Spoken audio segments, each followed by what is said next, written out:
Hello friends मु रुद्र आपण मानक रुद्र एजुआल चैनल को स्वागत करुच्ची।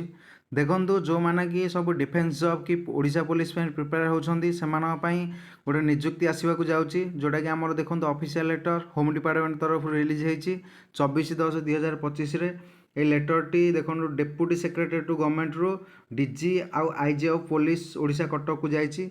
सब्जेक्ट अच्छी देखो permission regarding filling of 4219 vacancies in the rank of constable in Odisha police by the way of a direct recruitment। देखो डायरेक्ट रिक्रुटमेंट थ्रो रे आपण मानकर 4219 वैकेंसी फिलअप होगा जाऊँगी। आमर बाटालियन वैकेंसी फिलअप हो जाए तो एबे आसो ये डिस्ट्रिक्ट पुलिस वैकेंसी जो मैंने कि डिस्ट्रिक्ट पुलिस रे जॉब करने चाहते निज डिस्ट्रिक्ट रहा चाहते तो आप प्रिपरेशन जारी रखु। आमे माने आर डिटेल्स वीडियो गोटे आनिबा जो थे कि वैकेंसी कौन आसीबो, एज क्राइटेरिया कौन रहिबो, क्वालिफिकेशन कौन रहिबो, रिटन टेस्ट किपरि हुए, केते मार्क रहे, फिजिकल टेस्ट किपरि रहे, हाइट वेट मेजरमेंट ता विषय आम डिटेल वीडियो गोटे आनिबा नेक्स्ट वीडियो रे। तो आपण मैंने जो नुआ कर विजिट कर चैनल टी को सब्सक्राइब करूँ।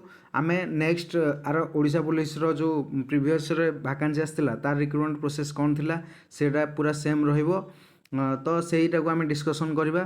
तो थैंक यू, जय जगन्नाथ।